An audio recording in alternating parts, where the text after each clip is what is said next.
Hello everyone, स्वागत है आपका यूपीएससी हिंदी में। हम लोग देख रहे हैं करंट आई दृष्टि की न्यूज़। और यहाँ पे मैं आपको बताना चाहूँगी कि इंग्लिश की जो करंट आई दृष्टि है वो काफ़ी अलग है और हिंदी के कंपैरिजन में। तो यहाँ पे आपको इंग्लिश की लेक्चर सीरीज़ पढ़ाई जा रही है। तो जो भी हिंदी मीडियम के विद्यार्थी हैं उनसे मेरा ये अनुरोध है कि आप लोग इसको भी फॉलो अप करते हुए चलिए। जो भी आपको न्यूज़ बताई जा रही है ये आपके बेनिफिट के लिए है। पूरा एक्सप्लेनेशन आपको हिंदी में ही दिया जाएगा।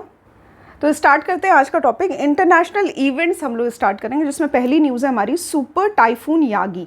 ठीक है, तो एक तूफान आया है। इसको सुपर इसलिए कहा जा रहा है क्योंकि पिछले 10 सालों में ये सबसे बड़ा तूफान आया है जो कि साउथ ईस्ट एशिया रीजन में आया है। ठीक है, साउथ ईस्ट एशिया रीजन में हम लोग समझ सकते हैं, अभी मैप के माध्यम से हम लोग देखेंगे। तो यहाँ पे जो रीजन है चाइना का दक्षिणी रीजन, जिसमें ताइवान आएगा, इसके साथ ही फिलीपींस आएगा, वियतनाम वाला रीजन आएगा और साथ ही साउथ चाइना सी वाला जो रीजन है, ये सभी एरिया जो है यहाँ पे तूफान यागी जो है वो आया है। यागी शब्द जो है वो जापान ने दिया है और इसमें इसका अर्थ जो होता है वो होता है गोट या फिर बकरी। तो फिर यहाँ पे एक कॉन्स्टलेशन होता है, मतलब जो नक्षत्र होते हैं कैप्रिकॉर्नस, ये बकरी के शेप का होता है, भेड़ के शेप का होता है। तो इसी के नाम पे इसका जापान ने यागी शब्द दिया है इस पर्टिकुलर तूफान को। नेक्स्ट इंपॉर्टेंट है हमारा ऑपरेशन सद्भावना।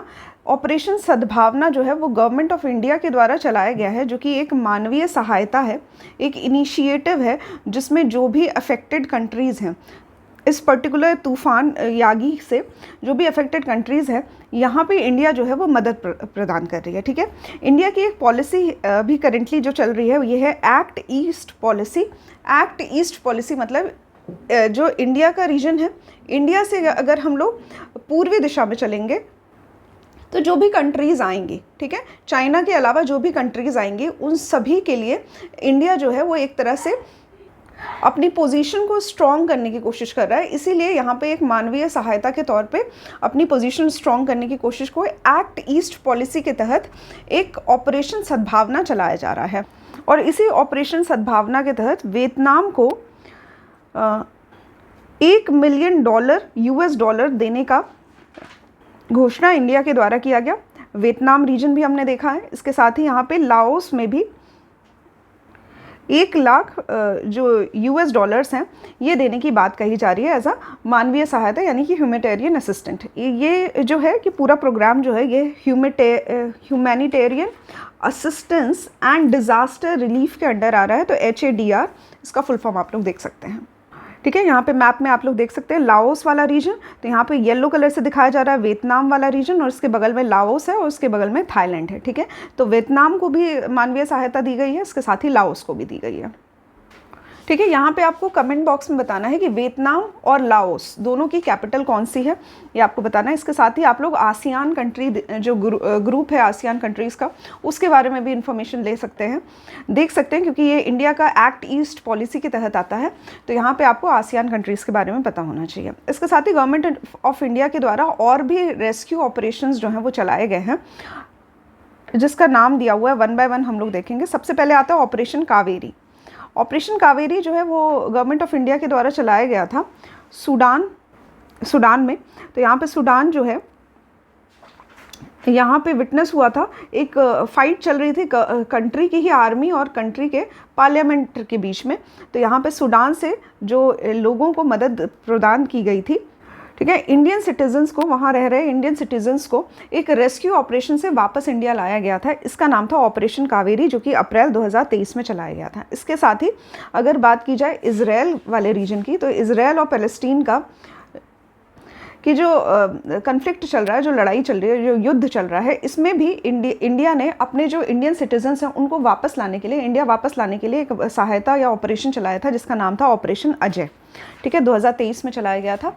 अजय याद रखिएगा इजराइल और पैलेस्टीन के बीच का है, कावेरी याद रखिएगा सूडान का है। इसके साथ ही ऑपरेशन मैत्री जो कि 2015 में चलाया गया था, जब नेपाल में भूकंप आया था। ठीक है, तो बहुत बड़ा भूकंप था, वहाँ पे बहुत ज़्यादा नेपाल को हानि पहुंची थी, और इसलिए गवर्नमेंट ऑफ इंडिया ने और इंडिया की जो आर्मी थी, आर्मी फोर्सेस, इन्होंने एक ऑपरेशन चलाया था, ऑपरेशन मैत्री। नेक्स्ट आता है ऑपरेशन राहत। ये भी 2015 में चलाया गया था, यमन वाले रीजन में चलाया गया था। तो यमन में रह रहे जो भारतीय नागरिक हैं, इनको वापस भारत लाने के लिए जो ऑपरेशन चलाया गया था, इसका नाम था ऑपरेशन राहत। नेक्स्ट है ऑपरेशन समुद्र सेतु, जो कि 2020 में चलाया गया था।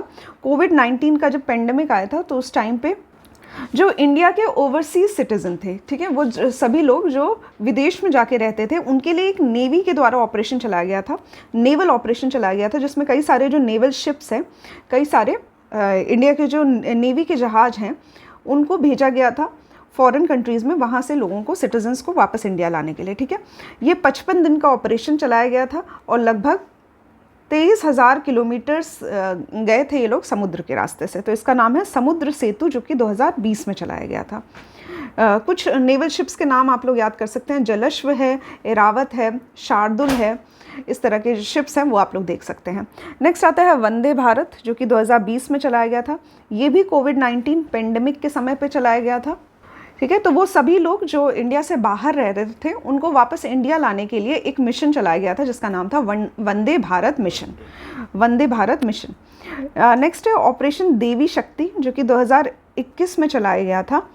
इस टाइम पे जो भी अफ़गानिस्तान में जो भी इंडियन सिटीजन्स थे, उनको वहाँ से लाने के लिए, क्योंकि तालिबान का टेक ओवर हो रहा था अफ़गानिस्तान में, तो उस टाइम पे ऑपरेशन देवी शक्ति चलाया गया था 2021 में।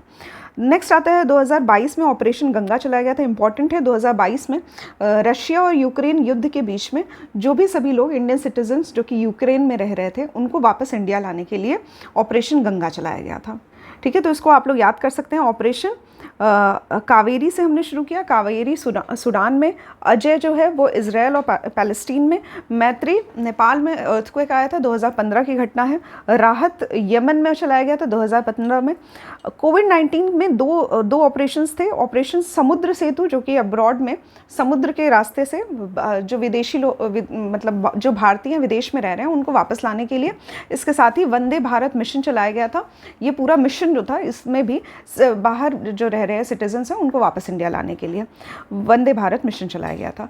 ऑपरेशन देवी शक्ति अफगानिस्तान से जुड़ा हुआ है, जब तालिबान टेक ओवर कर रहा था, उस टाइम पे इंडियन सिटीजन्स को वापस लाने के लिए। और ऑपरेशन गंगा जो है, ये यूक्रेन और रशिया युद्ध में यूक्रेन से इंडियंस को वापस लाने के लिए, ठीक है। तो ये सारे ऑपरेशंस जो हैं, ये आप लोग 1 बाय 1 याद कर सकते हैं। नेक्स्ट हमारा न्यूज़ है बायो फार्मास्यूटिकल अलायंस, ठीक है। तो हाल ही में अगर हम लोग जून 2024 की बात करते हैं, तो दक्षिण कोरिया, भारत, USA, जापान, इन लोगों ने कोविड-19 की जो महामारी थी, उसके समय में एक दवा आपूर्ति की कमी का अनुभव किया था, और इसको दूर करने के लिए एक बायो फार्मास्यूटिकल अलायंस लॉन्च किया गया है, ठीक है। तो यहाँ पे जो ड्रग सप्लाई थी, इसका शॉर्टेज हो गया था कोविड-19 पेंडेमिक के समय में। इसी को दूर करने के लिए बायो फार्मास्यूटिकल अलायंस बनाया गया। 2024 जून की घटना है। और कितने कंट्रीज़ का अलायंस है, तो यहाँ पे देख सकते हैं, साउथ कोरिया, फिर से बता रही हूँ मैं आपको, फिर इंडिया है, USA है और जापान है। इसकी जो मीटिंग है, ये सैन डियागो में हुई है, USA में स्थित है, जिसका नाम है बायो इंटरनेशनल कन्वेंशन 2024। तो यहाँ पे दवाइयों की एक सफल आपूर्ति बनी रहे पूरे विश्व में, और इसके साथ ही सपोर्ट मिलता रहे जो वैक्सीनेशन होता है उसमें। इसी का उद्देश्य है ये बायो फार्मास्यूटिकल अलायंस का। याद रखिएगा, बायो इंटरनेशनल कन्वेंशन हुआ है 2024 में सैन डियागो में, कैलिफोर्निया में, जहाँ पे इस पर्टिकुलर अलायंस में जितने भी कंट्रीज़ हैं, इन्होंने आपसी सहयोग के माध्यम से एक अलायंस जो है वो उसको लॉन्च किया है।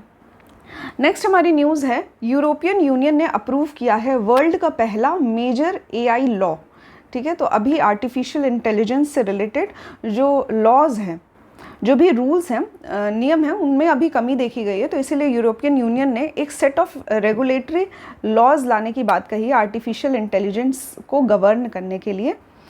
21 मई 2024 को एक फाइनल एग्रीमेंट बनाया गया, जिसमें जो टेक्नोलॉजी आर्टिफिशियल इंटेलिजेंस के लिए बनाई जा रही है, इसके लिए कुछ नियम होंगे, ठीक है। तो यहाँ पे एक रेस्ट्रिक्शन की तरह, एक रेगुलेशन की तरह बनाया जा रहा है, जिससे आर्टिफिशियल इंटेलिजेंस से जो आम नागरिक हैं, इनको कोई हानि ना पहुँचे, इसलिए इस तरह के रूल्स एंड रेगुलेशंस बनाए जा रहे हैं यूरोपियन यूनियन के द्वारा, जो कि वर्ल्ड में पहली एक तरह के कंट्री का समूह है जिसने इस तरह के नियम बनाए हैं, ठीक है। और ये बेसिकली चैट GPT जब लॉन्च हुआ था ओपन AI के द्वारा, उस टाइम पे EU ने इस तरह के जो चेंज हैं ये करने की कोशिश की है।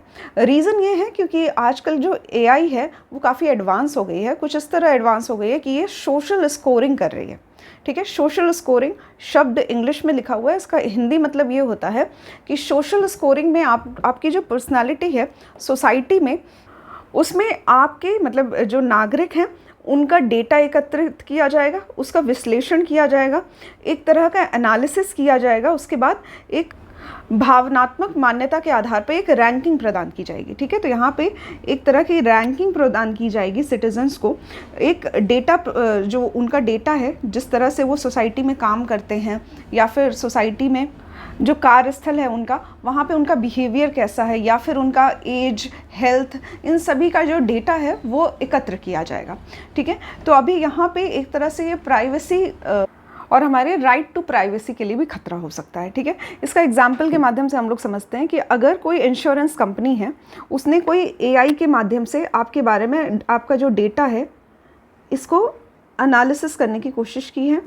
ठीक है, अभी इंश्योरेंस कंपनी है और उसने आपके डेटा को एनालिसिस किया है, तो उसको पता चल जाएगा कि आपको ये बीमारी है, इस तरह का आपको आपकी लाइफ और एक तरह का फ्यूचर में मतलब आपका जो भविष्य है उसमें क्या क्या बदलाव हो सकते हैं, या फिर फ्यूचर प्रेडिक्शन की बात कर सकता है। ठीक है, और तो प्रेडिक्शन की वजह से ये पता चल जाएगा कि किसी की लाइफ जो है वो आगे आने वाले सालों में कितनी होने वाली है। ठीक है, तो मे भी इंश्योरेंस कंपनी अगर जान जाए कि कोई बहुत कम साल ही रहने वाला है तो इंश्योरेंस ही ना करे। ठीक है, तो इस तरह की चीज़ें जो है इसको सोशल स्नोरिंग नाम से बुलाया जाएगा और ये एआई के माध्यम से संभव हो सकता है। नेक्स्ट हमारी न्यूज़ है, चाइना ने एक क्विनलिंग स्टेशन जो है इसको ओपन किया है अंटार्कटिका में। तो क्विनलिंग स्टेशन याद रखिएगा अंटार्कटिका में है। तो हाल ही में यहाँ पे एक वैज्ञानिक अनुसंधान केंद्र की स्थापना करने की बात कही गई है। तो यहाँ पे एक साइंटिफिक रिसर्च सेंटर खोला जाएगा, जिससे हम लोग क्लाइमेट चेंज, जो जलवायु परिवर्तन हो रहा है या फिर जो सी लेवल राइज हो रहा है, समुद्री स्तर में जो वृद्धि हो रही है, क्योंकि आइस जो है वो पिघलती जा रही है, तो इससे समुद्री स्तर में जो वृद्धि हो रही है और साथ ही जो पर्यावरण में जो चुनौतियां मिल रही है हम लोग को, इन सभी चीज़ों को समझने के लिए चाइना ने एक क्विनलिंग स्टेशन स्टार्ट किया है अंटार्कटिका में। इसके साथ ही अप्रैल 2024 में डिपार्टमेंट ऑफ पोस्ट डाक विभाग के द्वारा अटलांटिक महासागर में अपना सेकेंड पोस्ट ऑफिस, एक डाकघर की शाखा जो है उसको ओपन किया है भारतीय रिसर्च स्टेशन में, जो कि अंटार्कटिका में स्थित है। इंडिया की अगर बात की जाए तो इंडिया के 3 रिसर्च स्टेशंस हैं, यहाँ पे 3 अनुसंधान केंद्र हैं अंटार्कटिका में। एक का नाम है दक्षिण गंगोत्री, दूसरे का नाम है मैत्री और तीसरे का नाम है भारती। ठीक है, तो दक्षिण गंगोत्री, मैत्री और भारती। दक्षिण गंगोत्री की बात की जाए तो ये 1983 में इसको बनाया गया था और ये एक स्थायी बस्ती है, मतलब यहाँ पे ये पहला परमानेंट सेटलमेंट बनाया गया था दक्षिण गंगोत्री नाम से। 1990 में इसको बंद कर दिया गया था, डीकमीशन कर दिया गया था, क्योंकि इसका आधा हिस्सा जो था वो बर्फ़ के अंदर दफन हो गया था। दूसरा स्टेशन है मैत्री, जिसको 1989 में बनाया गया था। अगर ये आपको साफ नहीं दिख रहा है तो यहाँ पे मैं लिख दे रही हूँ, मैत्री नाम है, मैत्री। इसको 1989 में बनाया गया था। ये दूसरी अस्थाई बस्ती थी, मतलब परमानेंट सेटलमेंट की तरह थी, और इसको एक नदी के किनारे बनाया गया जिसका नाम है प्रियदर्शनी। ठीक है, तो मैत्री जो है एक फ्रेश वाटर लेक के आसपास है जिसका नाम है लेक प्रियदर्शनी। नेक्स्ट है हमारा भारती। भारती जो है वो 3rd अंटार्कटिका रिसर्च फैसिलिटी है, जिसको 2012 में शुरू किया गया था। ठीक है, तो सबसे रिसेंट में यही है, भारती 2012 में शुरू किया गया था। मैत्री जो है वो 1989 में शुरू किया गया था और दक्षिण गंगोत्री इससे 2 साल पहले 1987 में शुरू किया गया था, जिसको बंद कर दिया गया था 1990 में। नेक्स्ट है इजराइल और पैलेस्टीन के बीच में एक विरोध चल रहा है, एक कन्फ्लिक्ट चल रहा है। तो 7 अक्टूबर 2023 में पैलेस्टीन के एक मिलिट्री ऑर्गेनाइजेशन है, एक आतंकवादी संगठन है जिसका नाम है हमास, इन्होंने इजराइल पे अटैक कर दिया था, जिसकी वजह से 200 लोग मारे गए थे इजराइल में। इसके बदले में इजराइल ने फिर से अटैक किया था, जिसमें हमास का क्षेत्र जो है गाज़ा पट्टी, यहाँ पे 300 के करीब लोग मारे गए थे। ठीक है, इसका लोकेशन एक बार हम लोग देख लेते हैं। ठीक है, तो ये सभी जो तस्वीर दी हुई है ये 1967 के वॉर के बाद है। 1967 में ये जो गोलन हाइट्स वाला एरिया है ये पहले सीरिया का हुआ करता था, बाद में इजराइल ने इस पर कब्जा कर लिया था। ठीक है, तो गोलन हाइट्स वाला एरिया इमेज में आप लोग देख सकते हैं, ये इजराइल है जो सफ़ेद पट्टी में आपको दिखाई दे रहा है। इसके बाद कुछ हिस्से जो हैं यहाँ पे ये इजिप्ट के हैं, जो सिनाई पेनिनसुला है ये इजिप्ट वाला रीजन है। ठीक है, उससे ऊपर एक गाज़ा करके लिखा हुआ है तो उसको गाज़ा पट्टी नाम से जाना जाता है। उससे ऊपर है मेडिटेरेनियन सी, ठीक है, भूमध्य सागर। उसके बाद कुछ रीजन है जिसमें हाइफा लिखा हुआ है, रेड कलर से बनाया गया है, वो हाइफा का रीजन है। हाइफा जो है इसके बारे में अभी हम लोग देखेंगे, इम्पॉर्टेंट नाम है, जैसे कि हमने अभी हमास के बारे में पढ़ा उसी तरह हाइफा है। ठीक है, फिर जेरूसलेम वाला रीजन है और इसके बगल में आता है जॉर्डन। ठीक है, जॉर्डन और जेरूसलेम को जो बीच में एक सागर है जिसका नाम है डेड सी, मृत सागर नाम से इसको जाना जाता है। ठीक है, तो वेस्ट बैंक वाला रीजन, जेरूसलेम वाला रीजन, इज़राइल, गाज़ा पट्टी, गोलन हाइट्स, ये सभी जो हैं ये हमेशा कन्फ्लिक्टेड रीजन की तरह रहते हैं, तो इनकी लोकेशन जो है वो आपको ज़रूर से पता होनी चाहिए। और इज़राइल के ऊपर लेबनन है, लेबनन का नाम भी देख लीजिए आप लोग। ठीक है, उससे पहले एक बैकग्राउंड हम लोग जान लेते हैं। तो सबसे पहले आता है बाल्फोर डिक्लेरेशन, बाल्फोर का घोषणा पत्र। ठीक है, प्रथम विश्व युद्ध के दौरान यानी कि लगभग 1917 के आसपास जो ब्रिटिश गवर्नमेंट है, ब्रिटिश सरकार ने ये जारी किया कि ये लोग यहूदियों के सपोर्ट के लिए हैं और यहूदी लोगों के लिए एक राष्ट्रीय घर, national home for Jewish people जो है वो बनाएंगे पैलेस्टाइन में। उस समय पैलेस्टीन जो था, जिसको फ़िलिस्तीन कहा जाता है, ये ओटोमन का क्षेत्र हुआ करता था, ओटोमन का क्षेत्र हुआ करता था और बहुत कम ही आबादी में यहाँ पे अल्पसंख्यक यहूदी आबादी जो है थी वो यहाँ रहा करती थी। ठीक है, यहाँ पे ओटोमन रीजन से, ओटोमन क्षेत्र से यहाँ पे इसका संदर्भ है कि यहाँ पे अरब लोगों का राज्य हुआ करता था। ठीक है, तो अरबों का राज्य हुआ करता था। 1947 में यूएन में ये जो पार्टीशन प्लान है, ये एक विभाजन योजना जो थी वो प्रेजेंट की गई, जिसमें संयुक्त राष्ट्र ने ये कहा कि फ़िलिस्तीन जो है ये एक स्वतंत्र यहूदियों का राज्य हो जाएगा और अरब राज्य से इसका विभाजन हो जाएगा। ठीक है, लेकिन ये एक्सेप्ट तो कर दिया गया था यहूदियों के द्वारा, लेकिन अरबों को ये मंजूर नहीं था। ठीक है, तो ये अरबों ने कभी होने नहीं दिया इस तरह की चीज़।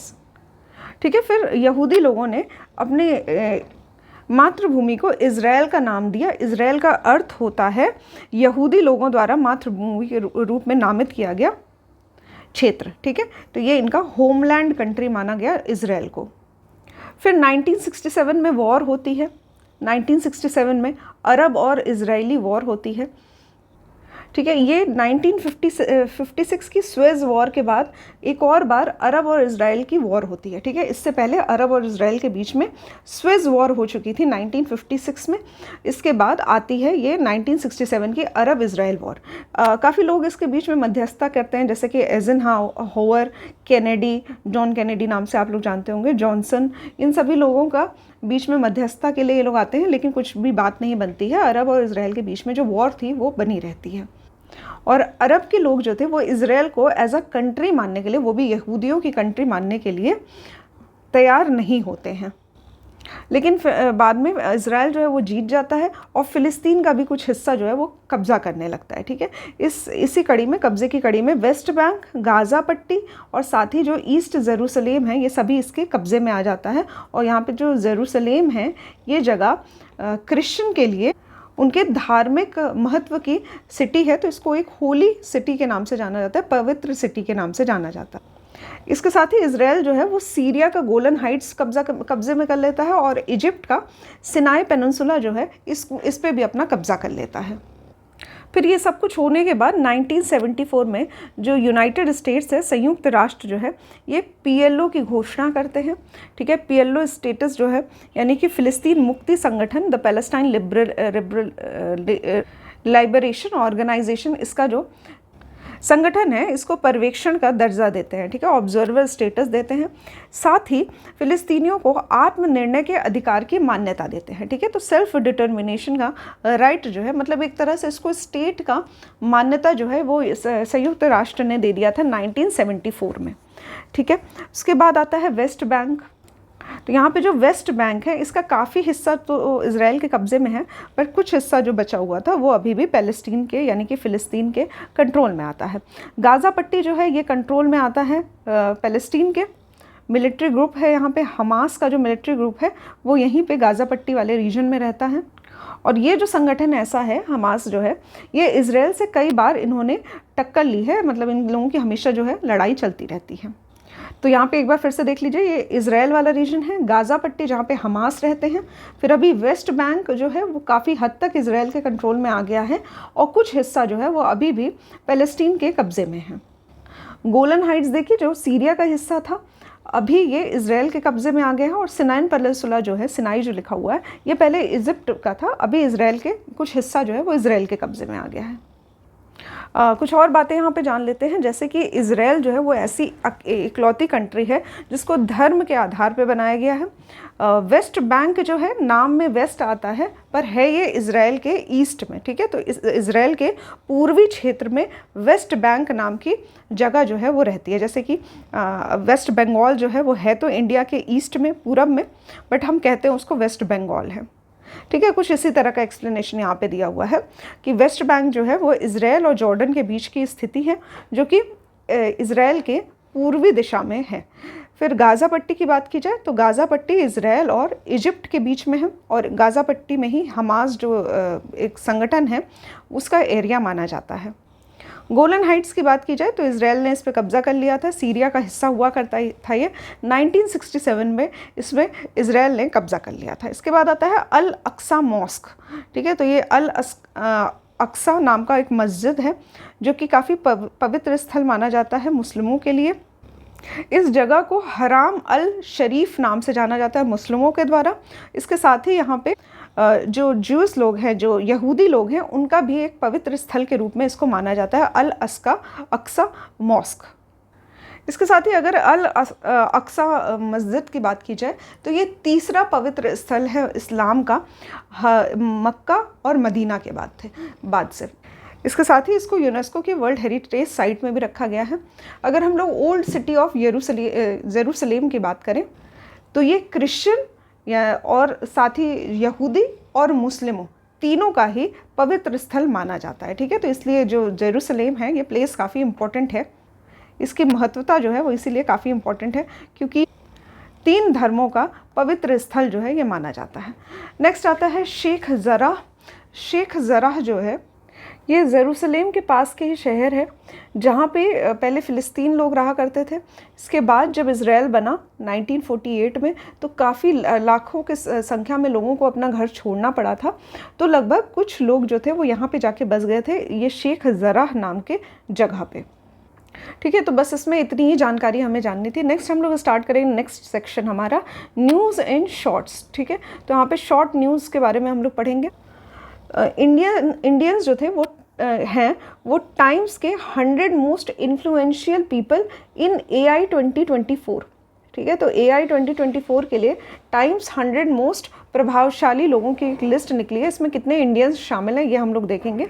तो यहाँ पे टाइम्स 100 मैगज़ीन है, टाइम्स की मैगज़ीन है। AI 2024 के लिस्ट में लगभग 15 इंडियंस के नाम लिखे गए हैं, और कुछ जो हैं वो इंडियन ओरिजिन के हैं, ठीक है। तो कुछ तो इंडियंस हैं, कुछ इंडियन ओरिजिन्स के हैं, जिसमें सबसे पहला नाम आता है गूगल या फिर अल्फ़ाबेट के CEO जो हैं सुंदर पिचाई, इनका नाम आता है। इसके साथ ही ministry of electronics and information technology, electronic और सूचना प्रौद्योगिकी मंत्री जो हैं अश्विनी वैष्णव, इनका नाम आता है। अभिनेता अनिल कपूर का नाम आता है। इसके साथ ही इन्फोसिस के को-फाउंडर हैं नंदन नीलेकनी, इनका नाम भी शामिल है। इसमें अनिल कपूर का नाम इसलिए आया है क्योंकि 2023 में इन्होंने न्यू दिल्ली हाई कोर्ट पे एक केस जो था वो दर्ज करवाया था, जिसमें इनके इमेज को लेकर, इनके फ़ोटो को लेकर कुछ AI से जनरेटेड जो था इल्लीगल तरीके से कुछ AI जनरेटेड सामग्री को यूज़ किया गया था। तो इन्होंने अदालत में इस तरह से एक केस दर्ज करवाया और इनकी जीत हो गई थी, इसीलिए अनिल कपूर को भी टाइम्स 100 AI लिस्ट में शामिल किया गया है। नेक्स्ट है जापान का सादो गोल्ड माइन है, इन्होंने यूनेस्को स्टेटस पा लिया है। ठीक है। तो यहाँ पे वर्ल्ड हेरिटेज कमेटी के द्वारा ये डिसीजन लिया गया है कि जापान की जो पुरानी गोल्ड माइन थी, सादो गोल्ड माइन, इसको वर्ल्ड हेरिटेज साइट का दर्जा दिया जाएगा, सांस्कृतिक विरासत के स्थल के रूप में देखा जाएगा। इसका अगर पास्ट की हम लोग बात करते हैं तो यहाँ का पास्ट जो है वो काफ़ी ख़राब है, भयानक अतीत बताता है, यहाँ पे कोरियाई जो मजदूर हुआ करते थे उनसे दुर्व्यवहार किया जाता था द्वितीय विश्व युद्ध के दौरान पे। अगर इसके लोकेशन की बात की जाए तो सादो गोल्ड माइन जो है ये जापान का एक आइलैंड है निगाता नाम से, उसी के आसपास इसकी लोकेशन है, जो कि लगभग 400 साल पहले से ऑपरेट हुआ करता था जापान में। ठीक है, ये एक समय में विश्व का सबसे लार्जेस्ट गोल्ड प्रोड्यूसर हुआ करता था, बट इसको बंद करना पड़ा 1989 में, और उसके बाद इसको अभी विश्व विरासत स्थल की सूची में शामिल किया गया। ठीक है, इसको लिंक किया जाता है जिस तरह से यहाँ पे दुर्व्यवहार किया जाता था जापान के लोगों के द्वारा कोरिया के जो लेबर्स हुआ करते थे उनके साथ। इंडिया की एक वॉरशिप है, नेवल शिप है, जिसका नाम है INS तबार। ये सेंट पीटर्सबर्ग पहुंचा है जो रूसी नौसेना दिवस समारोह है उसके सेलिब्रेशन के लिए।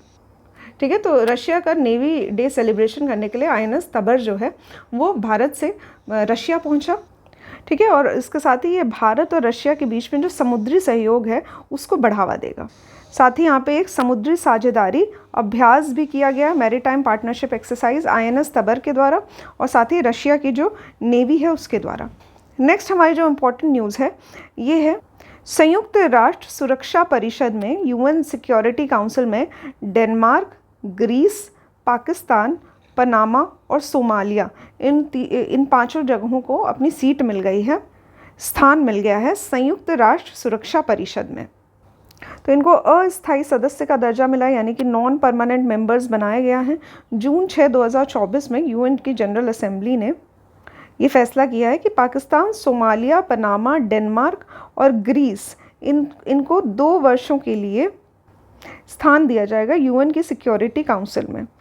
ये लोग रिप्लेस करेंगे 2025 से, ये टर्म जो है ये शुरू होगा, जो इनका 2 साल का टर्म है ये 2025 से शुरू होगा। ये लोग रिप्लेस करेंगे जापान, माल्टा, मोजाम्बिक, इक्वाडोर और स्विट्ज़रलैंड को।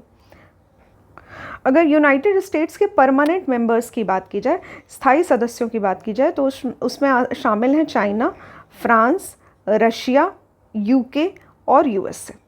ठीक है, बस इतने ही मेंबर्स जो हैं वो स्थायी मेंबर्स हैं, बाकी सभी मेंबर्स को अस्थायी का स्टेटस दिया जाता है कुछ वर्षों के लिए। नेक्स्ट है तुर्की, यानी कि अब तुर्की नाम से जाना जाता है इसको रिमूव कर दिया गया है, हटा दिया गया है FATF के मनी लॉन्ड्रिंग के ग्रे लिस्ट से। ठीक है, तो FATF के द्वारा, यानी कि फाइनेंशियल एक्शन टास्क फोर्स के द्वारा, हिंदी में इसको कहा जाएगा वैश्विक वित्तीय अपराध निगरानी संस्था, इसके द्वारा ग्रे लिस्ट में रखा गया था। ग्रे लिस्ट का अर्थ ये होता है कि इनकी एक विशेष तरह से जांच की जाती है, जब भी पैसे का ट्रांसफ़र होता है या फिर फाइनेंशियल कोई डील की जाती है तो एक विशेष जांच की आवश्यकता होती है ऐसी कंट्रीज़ के लिए, इसको ग्रे लिस्ट में रखा जाता है। ठीक है, तो तुर्की जो था ये पहले ग्रे लिस्ट में हुआ करता था, अभी फ़िलहाल इसको FATF की ग्रे लिस्ट से हटा दिया गया है, ऐसे तुर्की के फाइनेंस मिनिस्टर मेहमत सिमसेक का कहना है। तो यहाँ पे अगर बात की जाए ग्रे लिस्ट क्यों दिया गया था तुर्की को, तो ग्रे लिस्ट में इसको 2021 में शामिल किया गया था, क्योंकि ऐसा बताया गया था कि ये लोग आतंकवाद को बढ़ावा देने के लिए फाइनेंस जो थे वित्तीय सहायता प्रदान करते हैं, और साथ ही इन पे मनी लॉन्ड्रिंग का केस, मतलब ऐसे इवेंट्स बताए गए थे कि इन्होंने मनी लॉन्ड्रिंग की है। यहाँ पे मनी लॉन्ड्रिंग का अर्थ होता है काले धन को वैध बना के उसको चलाना। ठीक है, तो तुर्की पे ये भी आरोप लगे कि ये लोग हमास को फेवर कर रहे हैं या उनको पैसा दे रहे हैं। FATF की बात की जाए तो ये एक अंतर सरकारी संगठन है, इंटर गवर्नमेंटल ऑर्गेनाइजेशन है, जिसका स्थापना 1989 में की गई थी G7 के द्वारा। इसका जो उद्देश्य है ये धन शोधन, यानी कि मनी लॉन्ड्रिंग, और साथ ही भ्रष्टाचार से मुकाबला करने के लिए इसका एक संगठन जो है वो बनाया गया था। करेंटली अगर बात की जाए तो इसमें 39 मेंबर्स हैं, जिसमें मेन कंट्रीज़ हैं United states, United kingdom, China और यूरोपियन यूनियन। FATF का हेडक्वार्टर जो है ये पेरिस में स्थित है, फ्रांस में, पेरिस में। और साथ ही ये लोग पब्लिक लिस्टिंग के लिए, मतलब बताने के लिए कि क्या रिपोर्ट है आई है किसी भी कंट्री की, ये लोग 2 लिस्ट जारी करते हैं, एक है ग्रे लिस्ट और एक है ब्लैक लिस्ट। सबसे पहले ग्रे लिस्ट की बात करेंगे तो ग्रे लिस्ट वो कंट्रीज़ होती हैं जिनको निगरानी में रखा जाता है, क्योंकि ये लोग धन शोधन, मनी लॉन्ड्रिंग और साथ ही आतंकवाद का वित्त पोषण करती हैं, ठीक है। तो ऐसी कंट्रियों को रखा जाता है ग्रे लिस्ट में। इसके बाद आता है काली सूची यानी कि ब्लैक लिस्ट। ब्लैक लिस्ट में महत्वपूर्ण जो राजनीतिक कमियां देखी जाती है और साथ ही ये उच्च जोखिम वाले क्षेत्र होते हैं, ठीक है। तो यहाँ पे हाई रिस्क होता है, इसलिए इसको ब्लैक लिस्ट किया जाता है, ठीक है। जैसे कि कुछ कंट्री हैं जैसे कि नॉर्थ कोरिया, ईरान, म्यांमार, ये सभी FATF के ब्लैक लिस्ट कंट्रीज़ में आती हैं। नेक्स्ट हमारी न्यूज़ है, एक ट्राइलेटरल मल्टी डोमेन एक्सरसाइज हुई है, यानी कि त्रिपक्षीय बहुक्षेत्रीय अभ्यास जो है ये शुरू किया गया है साउथ कोरिया, USA और जापान के द्वारा, ठीक है। ये तीनों के मध्य में पहली ट्राइलेटरल एक्सरसाइज है जो कि साउथ कोरिया के एक आइलैंड है जेजू, यहाँ पे इसको संपन्न किया गया। ये 3 डेज एक्सरसाइज थी, 3 दिवसीय एक्सरसाइज, जिसको फ्रीडम एज नाम से संबोधित किया गया।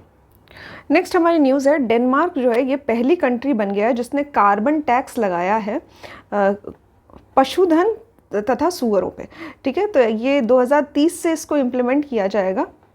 तो मीथेन के उत्सर्जन को रोकने के लिए, साथ ही मीथेन के उत्सर्जन से जो ग्लोबल वार्मिंग होती है इसको रोकने के लिए गायों पर, भेड़ पर और साथ ही सुअरों पे ये इस तरह के कार्बन टैक्स जो है वो लगाया जा रहा है डेनमार्क के द्वारा। और ये पहली कंट्री है जिसने इस तरह से पशुधन पे कार्बन टैक्स लगाया है। ऐसा इसलिए क्योंकि जो यहाँ की गवर्नमेंट है वो चाहती है कि 1990 में जो लेवल हुआ करता था ग्रीन हाउस गैस का, वो 70% से की दर से कम हो जाए, मतलब 70% कम हो जाए 2030 तक। ऐसा करने के लिए इस तरह का टैक्स जो है वो लगाया जा रहा है, ठीक है। ऐसा माना जाता है कि लगभग 200 किलो मीथेन जो है वो एक गाय से प्रति वर्ष जो है वो निकलता है। नेक्स्ट है, भारत और श्रीलंका ने सुरक्षा संबंधों को बढ़ावा देने के लिए समुद्री बचाव केंद्र की स्थापना की है। तो यहाँ पे समुद्री मैरीटाइम रेस्क्यू सेंटर की स्थापना की गई है इंडिया और श्रीलंका के बीच में।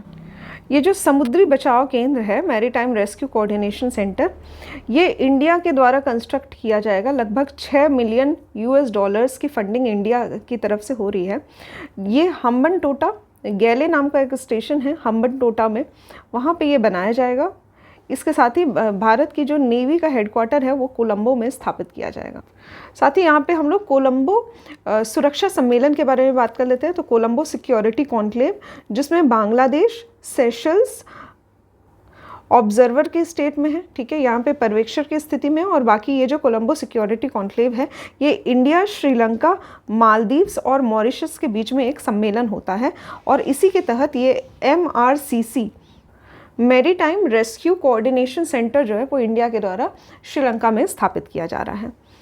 नेक्स्ट है, थाईलैंड ने एक पास किया है मैरिज इक्वालिटी बिल, जो कि पहली कंट्री बन जाएगा साउथ ईस्ट एशिया में कुछ इस तरह का बिल पास करने वाला, ठीक है। तो ये एक विवाह समानता बिल है जिसकी वजह से ये पहली कंट्री बन जाएगा साउथ ईस्ट एशिया में जो समलैंगिक विवाह जो होता है, सेम सेक्स मैरिज, इसको लीगल करने वाली पहली कंट्री बन जाएगा थाईलैंड। इसके साथ ही ताइवान और नेपाल ने ऑलरेडी सेम सेक्स मैरिज को एक लीगलाइज कर दिया गया है, ठीक है। तो ये इन्फॉर्मेशन भी आप लोग देख सकते हैं। यहाँ पे हो गया ताइवान, नेपाल ऑलरेडी है। इसके साथ ही अगर हम लोग साउथ ईस्ट एशिया की बात करें, साउथ ईस्ट एशिया रीजन आप लोग देख सकते हैं यहाँ पे साउथ और ईस्ट के बीच में यहाँ पे कुछ रीजन है थाईलैंड का। ऐसी कंट्री जो है उसमें थाईलैंड पहली कंट्री बन गया। इससे पहले नेपाल और ताइवान में ऑलरेडी सेम सेक्स मैरिज जो था ये लीगल था। नेक्स्ट है, वर्ल्ड हाईएस्ट ऑब्जर्वेटरी जो है इसका इनॉग्रेशन चिली में किया गया है। तो दुनिया की सबसे ऊंची वेधशाला जो है ये चिली में बनाया गया है, ठीक है। तो ये जो वेधशाला है ये जापान की university of Tokyo Atacama observatory के द्वारा बनाया गया है, ठीक है। तो याद रखिएगा, टोक्यो अटाकामा ऑब्जर्वेटरी, जिसको टाओ नाम से हम लोग जान रहे हैं, ये जापान की यूनिवर्सिटी है जिन्होंने अटाकामा मतलब चिली के एंडीज़ पर्वत पर, जो कि लगभग 5,640 मीटर ऊंचा है, यहाँ पे अपने एक ऑब्जर्वेटरी सेंटर बनाया है। इससे पहले 5050 मीटर की ऊंचाई पे स्थित था अटाकामा लार्ज मिलीमीटर अरे। अभी इसकी जगह पे सबसे ऊंचाई पे ये स्थापित किया जा रहा है। चिली का एंडीज पर्वत पे जो स्थित है 5640 मीटर पे स्थित है, ये अभी सबसे ऊंचा वेधशाला बन गया है।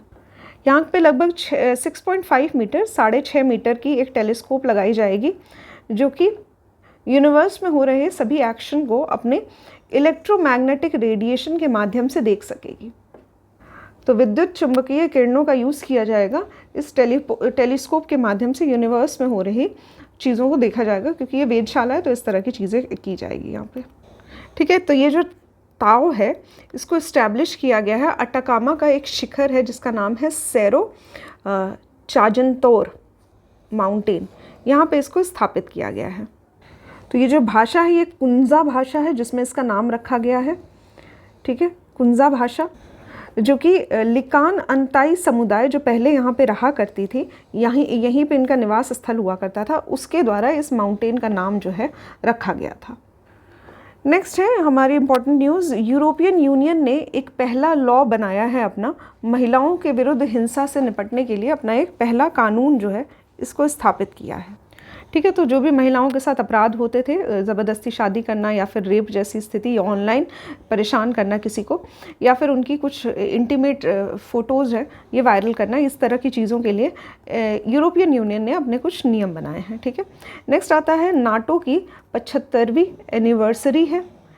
तो नाटो की स्थापना जो है वो 1949 में की गई थी। 4 अप्रैल 1949 में इसकी स्थापना की गई थी। इसका जो हेडक्वार्टर है ये ब्रुसेल्स बेल्जियम में है, नाटो का जो मेन हेडक्वार्टर है। साथ ही अगर इसके मिलिट्री हेडक्वार्टर की बात की जाए तो ये मोन्स बेल्जियम में स्थित है। ठीक है, तो बेल्जियम में ही स्थित है दोनों ही हेडक्वार्टर। नाटो का मेन हेडक्वार्टर ब्रुसेल्स में है और मिलिट्री हेडक्वार्टर जो है ये मोन्स बेल्जियम में स्थित है। नाटो का फुल फॉर्म जो है ये है नॉर्थ अटलांटिक ट्रीटी ऑर्गेनाइजेशन, और इसमें करेंटली 32 मेंबर्स शामिल हैं। नेक्स्ट है इंडिया और यूएसए के बीच में एक सांस्कृतिक संपदा समझौता हुआ है, कल्चरल प्रॉपर्टी अग्रीमेंट हुआ है। ठीक है, ये 46th जो हमारा वर्ल्ड हेरिटेज कमेटी का एक बैठक हुआ था, विश्व विरासत समिति की जो बैठक हुई थी उसी दिन ये इस तरह का एग्रीमेंट जो था ये साइन किया गया, सांस्कृतिक संपदा का समझौता साइन किया गया इंडिया और यूएसए के बीच में। ये जो मीटिंग हुई थी वर्ल्ड हेरिटेज कमेटी की, ये भारत मंडपम में हुई थी, न्यू दिल्ली में। ठीक है, इसका जो उद्देश्य है ये सांस्कृतिक संपदा के जो अधिकार होते हैं इनके हनन को रोकना, और साथ ही इनका जो ट्रैफिकिंग होती है, इलीगल ट्रैफिकिंग होती है, इसको रोकना, इसके साथ ही इनका संरक्षण करना। ठीक है, इसका उद्देश्य है। इंडिया और यूएसए ने इस अग्रीमेंट को साइन किया है। नेक्स्ट है यहाँ पे इंडिया का जो CAG है, कैग है, और नेपाल का जो महालेखा परीक्षक है यानी कि ऑडिटर जनरल है, इनके बीच में एक MOU साइन हुआ है जिससे ये दोनों लोग एक दूसरे की तकनीक सीखेंगे कि किस तरह से हम लोग ये जो ऑडिटिंग का क्षेत्र है, ठीक है, यहाँ पे जो महालेखा परीक्षा है इसके क्षेत्र में सहयोग और विशेषता का आदान प्रदान बढ़ाने के लिए तो इस तरह का MOU जो है वो साइन किया गया है। कुछ खास इंपॉर्टेंट न्यूज़ नहीं है, इसको आप लोग देख सकते हैं। नेक्स्ट है कतर ने रिलीज़ किए हैं 8 इंडियन नेवी वेटरनर्स। ठीक है, तो 8 भारतीय नौसेना के पूर्व सैनिक थे जो कि कतर के पास बंदी बनाए गए थे, इनको रिहा कर दिया गया है। इन पे जासूसी के चार्जेस लगे थे, इन पे शक था कि ये लोग जासूस हैं भारत के। इन्हीं में से एक नवतेज सिंह गिल थे जिनको प्रेसिडेंट का गोल्ड मेडल मिला था जब ये ग्रेजुएट हुए थे अपने नेवल एकेडमी से। एक सम्मेलन हुआ है जिसका 3रा एडिशन है जिसका नाम है इंडस एक्स समिट। ये सितंबर 9 से 10 2024 के बीच में हुआ है इंडस एक्स समिट, जो कि कैलिफोर्निया के कैलिफोर्निया में हुआ है, US में स्थित। ठीक है, तो ये इंडिया US की एक पार्टनरशिप बताता है, इसके साथ ही सैनफोर्ड यूनिवर्सिटी की। इसमें क्या है कि रक्षा के क्षेत्र में जो नवाचार है उसको बढ़ावा देने के लिए इस तरह का एक MOU भी साइन किया गया है दोनों कंट्री के बीच में। इसके साथ ही एक मीटिंग हुई है, 5th एडिशन हुआ है इंडिया और फिलीपींस का एक जॉइंट डिफेंस कोऑपरेशन कमेटी का मीटिंग हुआ है जिसमें दोनों कंट्री के डिफेंस सेक्रेटरी जो थे ये शामिल हुए हैं। नेक्स्ट है 57 आसियान फॉरेन मिनिस्टर की मीटिंग हुई है।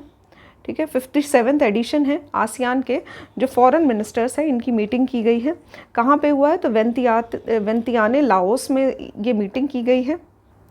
इसके साथ ही आसियान के साथ साथ ही कुछ और भी कंट्रीज़ हैं, जैसे कि Australia, Canada, China, Japan, European union, New Zealand, Russia, south Korea और यूएसए, इन सभी के भी कुछ पार्टनर्स जो थे वो इसमें शामिल हुए हैं। आसियान की अगर बात की जाए तो 8 अगस्त 1967 में इसकी स्थापना की गई थी। आसियान डिक्लेरेशन से नाम से जिसको बैंकॉक घोषणा पत्र भी कहा जाता है। अगर इसके जो फाउंडिंग मेंबर्स की बात की जाए, मतलब जो सबसे पहले मेंबर्स हुआ करते थे, वो था इंडोनेशिया, मलेशिया, फिलीपींस, सिंगापुर और थाईलैंड। इन सभी की लोकेशन आप लोग मैप में देख सकते हैं। इंडोनेशिया, मलेशिया, फिलीपींस, सिंगापुर और थाईलैंड। बाद में कुछ और मेंबर्स जुड़ते हैं, जैसे कि ब्रुनई, फिर 1984 में फिर वियतनाम जुड़ता है इससे, फिर लाओस और म्यांमार, और लास्ट में कंबोडिया जो है, ये सभी इसके मेंबर बन जाते हैं आसियान के। ठीक है, नेक्स्ट है हमारा वैश्विक दलहन सम्मेलन, यानी कि ग्लोबल पल्स कॉन्फ्रेंस जो थी, इसका ऑर्गेनाइजेशन किया गया है फरवरी 14-17-2024 में। अच्छा होगा अभी, सॉरी यहाँ पे फ्यूचर की बात कर रहे हैं, तो यहाँ पे अभी होगा, ये 2024 में होगा, सॉरी ये 24 ही चल रहा है, तो यहाँ पे फरवरी 14 से 17 2024 में ये हो चुका है। ग्लोबल पल्सेस कॉन्फ्रेंस यानी कि वैश्विक दलहन सम्मेलन, न्यू दिल्ली में इसको ऑर्गेनाइज किया गया है ग्लोबल पल्सेस कॉन्फेडरेशन नाम से, और ये ऑर्गेनाइज किया गया है भारतीय राष्ट्रीय कृषि सहकारी विपणन संघ लिमिटेड यानी कि नेफेड के द्वारा। इंग्लिश में है national agriculture cooperative marketing federation of India limited के द्वारा। फरवरी 14 से 17 2024 के बीच में ये न्यू दिल्ली में इसको ऑर्गेनाइज किया गया। नेक्स्ट है मानवाधिकार पर एशिया प्रशांत मंच यानी कि Asia Pacific forum on human rights, जिसमें president of India Draupadi Murmu ने हिस्सा लिया है। इसकी मीटिंग जो थी ये न्यू दिल्ली में ऑर्गेनाइज की गई है 2023 में, 20 सितंबर 2023 में। नेक्स्ट है आसियान इंडिया समिट का 20वां एडिशन, इसके साथ ही 13वां एडिशन हुआ है ईस्ट एशिया समिट का। ठीक है, इसमें पार्टिसिपेट किया गया है मोदी जी के द्वारा, और ये दोनों ही सम्मेलन, आसियान इंडिया सम्मेलन और साथ ही ईस्ट एशिया सम्मेलन जो है, ये इंडोनेशिया में ऑर्गेनाइज किया गया, जकार्ता में। ठीक है, तो जकार्ता इंडोनेशिया में। इसके साथ ही जो ईस्ट एशिया समिट है, ये पीपल्स डेमोक्रेटिक रिपब्लिक लाओस में इसका सम्मेलन किया गया है। ठीक है, तो 20वां ASEAN India summit Indonesia Jakarta में, और 18वीं ईस्ट एशिया समिट ये भी इंडोनेशिया जकार्ता में, और जो 19वीं होने वाली है ईस्ट एशिया समिट ये लाओस में होगी। नेक्स्ट है विश्व भविष्य ऊर्जा सम्मेलन 2024, वर्ल्ड फ्यूचर एनर्जी समिट 2024, जो कि अबू धाबी के फ्यूचर एनर्जी कंपनी है एक PJSC इसके द्वारा, मजदर के द्वारा, इसके साथ ही यूएई के एक क्लीन एनर्जी पावर हाउस है, इन्होंने मिलके 16वां संस्करण है विश्व ऊर्जा भविष्य सम्मेलन का, इसको ऑर्गेनाइज किया है अप्रैल 16 से 18 2024 के बीच में। ये अबू धाबी के नेशनल एग्जीबिशन सेंटर में इसका उद्घाटन किया गया, वहाँ पे इसका सम्मेलन जो है ऑर्गेनाइज करवाया गया। साथ ही ग्रीन हाइड्रोजन समिट जो है, हरित हाइड्रोजन समिट जो है, ये इसका 2nd एडिशन मजदर में आयोजित किया गया। नेक्स्ट है बुर्किना फासो, माली, नाइजर ने वेस्ट अफ्रीकन ब्लॉक इकोवास इसको छोड़ दिया है। ठीक है, तो economic community of west African states, जिसको इकोवास नाम से जानते हैं, ये पश्चिमी अफ्रीकी राज्यों का एक आर्थिक समुदाय है, और बुर्किना फासो, माली और नाइजर इन सभी के सैन्य शासन ने इस इकोवास से तत्काल हटने की घोषणा कर दी है। ठीक है, तो ये तीनों जगह का नाम आप लोग याद कर सकते हैं। नेक्स्ट न्यूज़ है इटली ने छोड़ दिया है चाइना का बेल्ट एंड रोड इनिशिएटिव। ठीक है, तो G7 कंट्रीज़ में से इटली ही ऐसी कंट्री थी जिसने बेल्ट एंड रोड इनिशिएटिव में पार्ट लिया था। 2019 में इसने पार्ट लिया था। उस टाइम पे यहाँ पे एक आर्थिक मंदी का दौर चल रहा था, उसकी चुनौतियों को झेलने के लिए उसके समाधान के तौर पे इसने बेल्ट एंड रोड इनिशिएटिव को ज्वाइन कर लिया था। ठीक है, अभी इसने छोड़ दिया है belt and road initiative. Next news है निर्यात के लिए दुबई में भारत मार्ट की स्थापना की गई है। ठीक है, तो भारत मार्ट की स्थापना दुबई में स्थापित किया गया है एक्सपोर्ट्स के लिए। तो भारत के प्रधानमंत्री नरेंद्र मोदी और यूएई के वाइस प्रेसिडेंट मोहम्मद बिन राशिद अल मखतूम ने ये एक फाउंडेशन स्टोन रखा है भारत मार्ट का। ठीक है। तो यहाँ पे एक जबल अली फ्री ट्रेड जोन है दुबई में, वहाँ पे भारत मार्ट की स्थापना की जाएगी। मतलब यहाँ पे खुदरा भंडारण लॉजिस्टिक सुविधाओं को एकत्रित किया जाएगा। ठीक है, याद रखिएगा जबल अली फ्री ट्रेड मुक्त व्यापार क्षेत्र है जहाँ पे भारत मार्ट की स्थापना की जा रही है।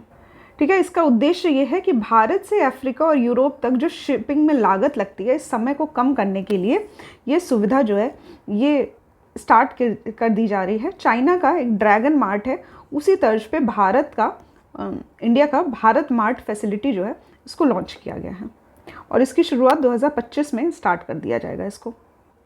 नेक्स्ट इंपॉर्टेंट न्यूज़ है, रूसी शांति सेना जो है, रशियन पीस कीपिंग ट्रूप्स जो है, इन्होंने नागोर्नो काराबाख रीजन जो कि अज़रबैजान का एक एरिया है, इसमें यहाँ से अपना वापसी जो है ये शुरू कर दिया, विड्रॉल जो है वो शुरू कर दिया है। तो ये डिस्प्यूटेड क्षेत्र है अज़रबैजान और आर्मेनिया के बीच में, और ये विवाद में रहा क्योंकि अज़रबैजान ने इस पर कब्जा कर लिया था। ठीक है, नागोर्नो काराबाख रीजन जो है, यहाँ पे रूसी शांति सैनिकों ने मोर्चा संभाला था। अभी ये लोग एक सहमति के तहत, यानी कि बाकू अज़रबैजान और मॉस्को के बीच में एक समझौता हुआ है, उसके तहत जो रूसी शांति सेना है ये अब वापस आ रही है। ये एक स्थल रुद्र एरिया है। ठीक है, तो यहाँ पे लैंडलॉक रीजन है जो कि कॉकॉसियस जो पर्वत और साथ ही ब्लैक सी और कास्पियन सी के बीच में एक इलाका पड़ता है, नागोर्नो काराबाख रीजन। अक्सर ये न्यूज़ में रहता है क्योंकि ये दोनों ही एरिया जो है, ये दोनों ही कंट्रीज़ जो है, अज़रबैजान और आर्मेनिया के द्वारा क्लेम किया जाता है कि ये उनका स्थान है। नेक्स्ट न्यूज़ है, नेपाल और इंडिया के बीच में एक इंटरनेशनल संस्कृत सम्मेलन जैसा हुआ है। ठीक है, तो इंडिया और नेपाल की संस्कृति को और स्ट्रॉन्ग करने के लिए एक संस्कृत जो यहाँ के स्कॉलर्स हैं उनको एक मंच प्रदान किया गया है। ठीक है, ये काठमांडू में इसका आयोजन किया गया था और ये नीति अनुसंधान प्रतिष्ठान के द्वारा इसका ऑर्गेनाइजेशन जो है वो किया गया था। मिस यूनिवर्स जो कॉन्टेस्ट होता है, इसमें पहली बार सऊदी अरेबिया ने अपने तरफ से एक कंटेस्टेंट को भेजा है। ठीक है, याद रखिएगा सऊदी अरेबिया की रूमी अलकाहतानी जो कि 27 साल की हैं मॉडल, ये एक इन्फ्लुएंसर भी हैं सऊदी अरेबिया की, और ये पहली कंटेस्टेंट है, कंट्री की पहली कंटेस्टेंट है जो कि मिस यूनिवर्स के कंपटीशन में इन्होंने पार्ट लिया है। ठीक है, याद रखिएगा सऊदी अरेबिया से हैं। नेक्स्ट है ऑपरेशन इंद्रावती, जो कि इंडियंस को, जो इंडियन सिटीजन्स हैं हेती में रहते हैं, उनको बाहर निकालने के लिए ऑपरेशन इंद्रावती चलाया जा रहा है। हेती जो है ये डोमिनियन रिपब्लिक के पड़ोसी क्षेत्रों में आती है और यहाँ पे ऑपरेशन इंद्रावती चलाया जा रहा है 2 मार्च 2024 में। हेती जो कि एक कैरिबियन क्षेत्र में आता है, साउथ अमेरिका के आसपास का रीजन। ठीक है, यहाँ पे एक स्टेट ऑफ इमरजेंसी थी क्योंकि यहाँ पे एक तरह का हिंसा हो रही थी, गैंग वॉर टाइप का हो रहा था और यहाँ पे स्थिति काफ़ी गंभीर हो गई थी, इसलिए यहाँ से इंडियन सिटीजन्स को वापस लाया गया इंडिया ऑपरेशन इंद्रावती के तहत। नेक्स्ट है पोखरा जो है ऑफिशियली डिक्लेयर हो गया है नेपाल का टूरिज़्म कैपिटल। ठीक है, तो जो पर्यटन राजधानी है नेपाल की, उसको पोखरा घोषित कर दिया गया है। ये जो डिक्लेरेशन, ये जो घोषणा है बराही घाट से किया गया जो कि फेवा लेक के पास में स्थित है। नेक्स्ट इंपॉर्टेंट न्यूज़ है, नेपाल ने होस्ट किया है पहला इंटरनेशनल रेनबो टूरिज्म कॉन्फ्रेंस। ठीक है, याद रखिएगा कुछ इंद्रधनुष पर्यटन सम्मेलन जैसा है ये, काठमांडू में इसका आयोजन किया गया अप्रैल 20, 2024 में।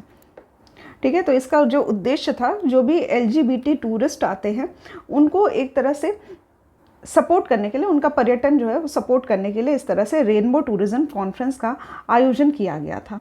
ठीक है, एक NGO के द्वारा किया गया, मयाको नाम से NGO है। इसके साथ ही अभी मैंने आपको बताया कि नेपाल में समलैंगिक विवाह को भी लीगल माना गया है, तो यहाँ पे LGBTQ से रिलेटेड एक पॉजिटिव काम जो है वो नेपाल की सरकार के द्वारा किए जा रहे हैं। नेक्स्ट है the Baltimore bridge disaster in US। ठीक है, तो बाल्टीमोर कोई ब्रिज डिज़ास्टर हुआ है USA में। ठीक है, तो यहाँ पे एक ब्रिज था, एक पुल था जो कि गिर गया है, टूट गया है। जो कंटेनर शिप वाले जहाज होते हैं उनके टकराने की वजह से ये ब्रिज जो है ये टूट गया है। ठीक है, ये जो ब्रिज है ये पट्टापको नदी के किनारे है जो कि बाल्टीमोर में स्थित है। इस ब्रिज का नाम फ्रांसिस स्कॉट की ब्रिज है जो कि बाल्टीमोर में स्थित है। यहाँ पे एक डल्ली नामक जहाज़ था जो कि कोलंबो श्रीलंका से आ रहा था और कई सारे इसमें ऑयल के जो तेल के कंटेनर रखे हुए थे। तो अभी ये जो ब्रिज के टूटने की वजह से ये खबरों में रहा।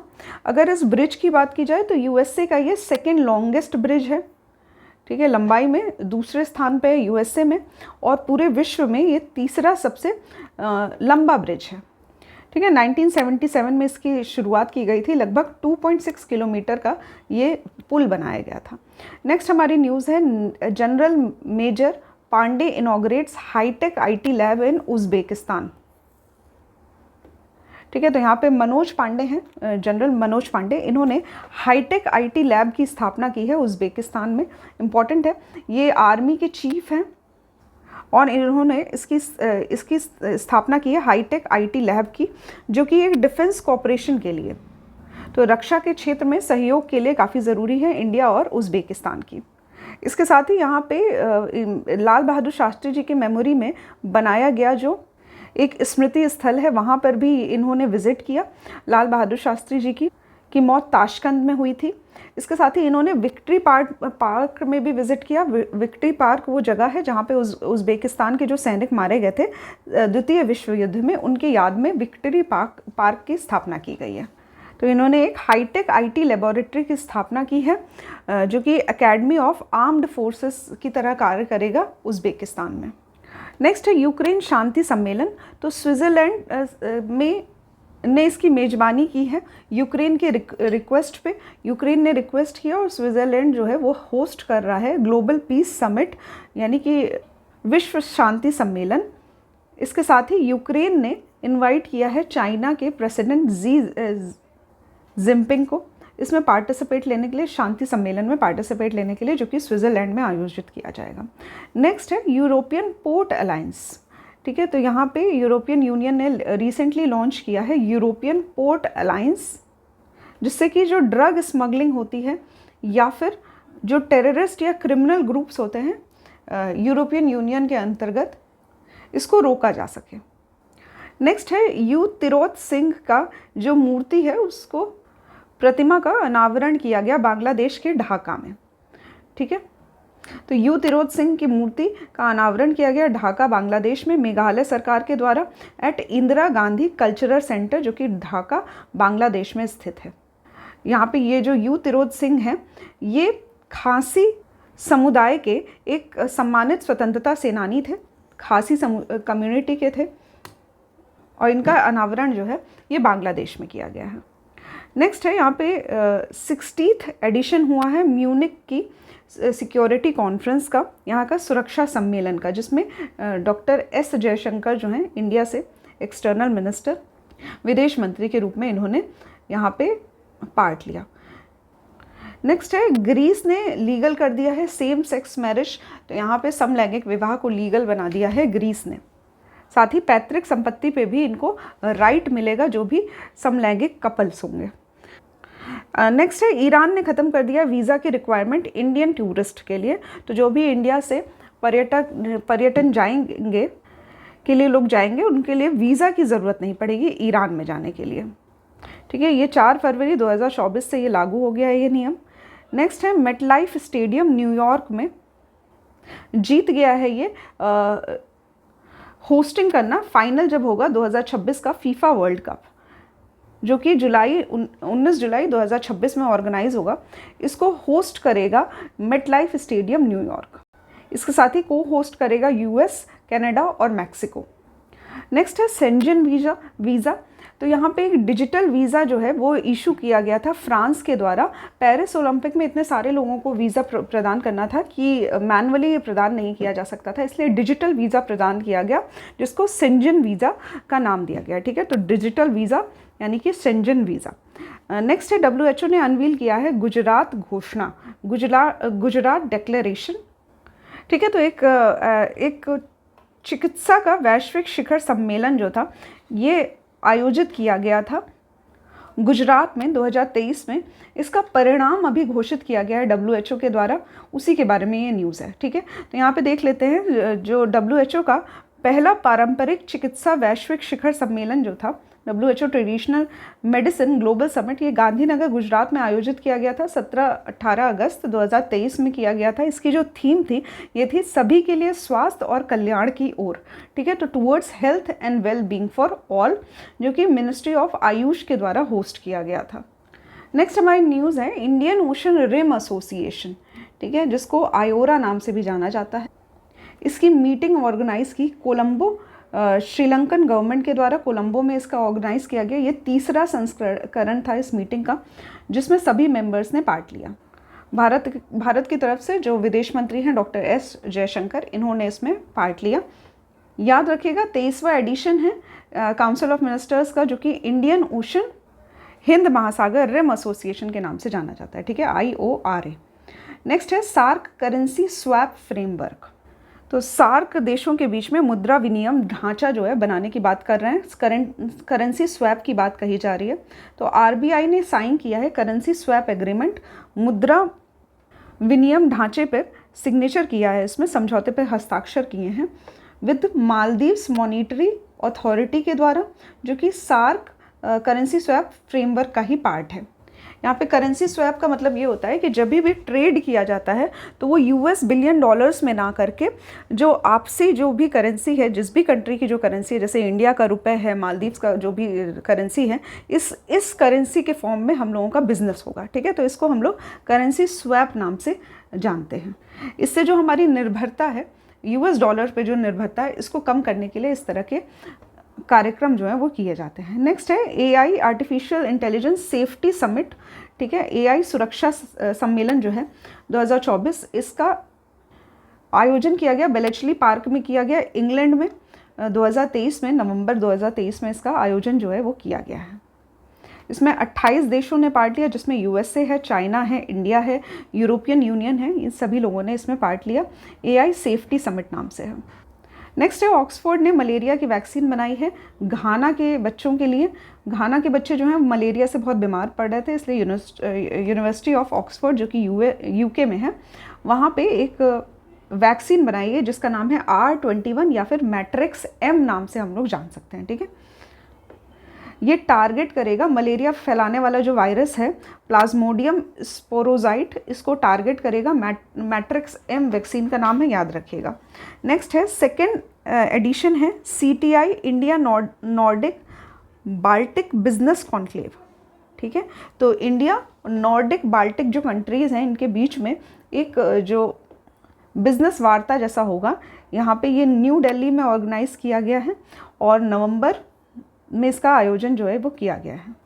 इसमें इंडिया के साथ साथ कुछ नॉर्डिक कंट्रीज़ थी, नॉर्डिक और बाल्टिक कंट्रीज़, जिसमें नाम आता है Latvia, Lithuania, Denmark, Estonia, Finland, Iceland, Norway और स्वीडन। इन सभी की लोकेशन आप लोग ज़रूर से देख लीजिएगा मैप में, क्योंकि जितना ज़्यादा आपको नाम कंट्रीज़ के नाम और उनकी लोकेशन पता होगा, आप लोग न्यूज़ के साथ उतना ही ज़्यादा कनेक्ट कर सकते हैं, ठीक है। तो लोकेशन ज़रूर देखिएगा, Latvia, Lithuania, Denmark, Estonia, Finland, Iceland, Norway और स्वीडन, इन सभी की लोकेशन आप लोग ज़रूर से देखिएगा। नेक्स्ट है आसियान के जो डिफेंस मिनिस्टर हैं इनकी समिट हुई है, 10वां एडिशन है इसका। ये 2023 में इसकी डिफेंस मिनिस्टर्स की समिट जो है इसका संपन्न किया गया। तो इंडिया से भारत के रक्षा मंत्री राजनाथ सिंह ने इस मीटिंग को अटेंड किया है। जकार्ता इंडोनेशिया में इसकी मीटिंग जो है वो रखी गई थी। इसकी जो थीम थी ये थी पीस, प्रॉस्पेरिटी और सिक्योरिटी को बनाए रखना। नेक्स्ट है नोबेल पीस प्राइज़ 2023। तो नोबेल का जो शांति पुरस्कार है 2023 का, ये एक ईरान की एक्टिविस्ट हैं नरगिस मोहम्मदी, इनको दिया गया है और ये नॉर्वेजियन नोबेल कमेटी के द्वारा इनका नाम जो था वो चुना गया। इनके जो कार्य किए गए हैं महिलाओं के सुरक्षा के लिए, इन्होंने काफ़ी ज़्यादा लड़ाई लड़ी है और साथ ही ह्यूमन राइट्स को भी इन्होंने प्रमोट किया है। महिलाओं के सुरक्षा के लिए, उनके आत्मनिर्भरता के लिए इन्होंने कार्य किया है। उसी क्षेत्र में इनको नोबेल पीस प्राइज़ जो है 2023 का, उससे नवाजा गया। नेक्स्ट है इंडिया ओपेक एनर्जी डायलॉग, इसकी स्थापना, इसकी सम्मेलन किया गया है। 6th high level meeting organise की गई थी और ये वीना ऑस्ट्रिया में की गई थी, ठीक है। तो वो सभी कंट्रीज़ जो कि पेट्रोल का एक्सपोर्ट करती हैं उनका एक संगठन टाइप का है, ओपेक नाम से, organisation of petroleum exporting countries, OPEC नाम से इसको जाना जाता है। इसके मेंबर कंट्रीज़ में आता है Algeria, Equatorial Guinea, Gabon, Iran, Iraq, Kuwait, Libya, Nigeria, Republic of Congo, Saudi Arabia, UAE और वेनेजुएला। ठीक है, और भी कंट्रीज़ हैं जो कि ओपेक के मेंबर्स हैं। इसके साथ इंडिया की एक मीटिंग हुई है जो कि वीना, ऑस्ट्रिया में हुई है। याद रखिएगा 6th मीटिंग है ये। नेक्स्ट हमारी न्यूज़ है, आईआईटी मद्रास ने अपना एक कैंपस खोला है, पहला इंटरनेशनल कैंपस खोला है तंजानिया में। याद रखिएगा तंजानिया में ओपन हुआ है ये, जंजीबार, तंजानिया। अक्टूबर 2023 की ये खबर है। ठीक है, आज के लेक्चर में बस इतना ही। आज नेक्स्ट हम लोग स्टार्ट करेंगे, कल के लेक्चर में हम लोग स्टार्ट करेंगे एक नए टॉपिक के साथ। इसके साथ ही आज आप लोगों को कमेंट बॉक्स में बताना है सबसे पहले कौन सी ऐसी कंट्री है जिन्होंने एआई पर लॉ बनाए हैं, नियम बनाए हैं। दूसरा आपको बताना है चाइना ने अंटार्कटिका में अपना जो स्टेशन स्टार्ट किया उसका नाम क्या है।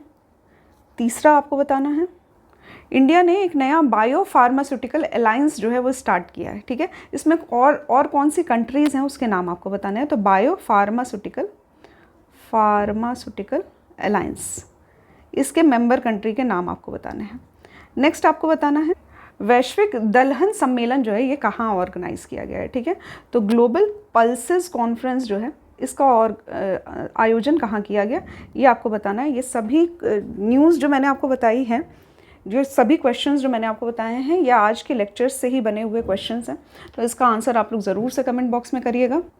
साथ ही जो भी आप लोगों को लेक्चर बताए जा रहे हैं, पढ़ाए जा रहे हैं, वो कोशिश करिए कि लेक्चर्स के साथ साथ ही आपको सब कुछ याद हो जाए। ठीक है, आज के लेक्चर में बस इतना ही। Thank you for watching the lecture.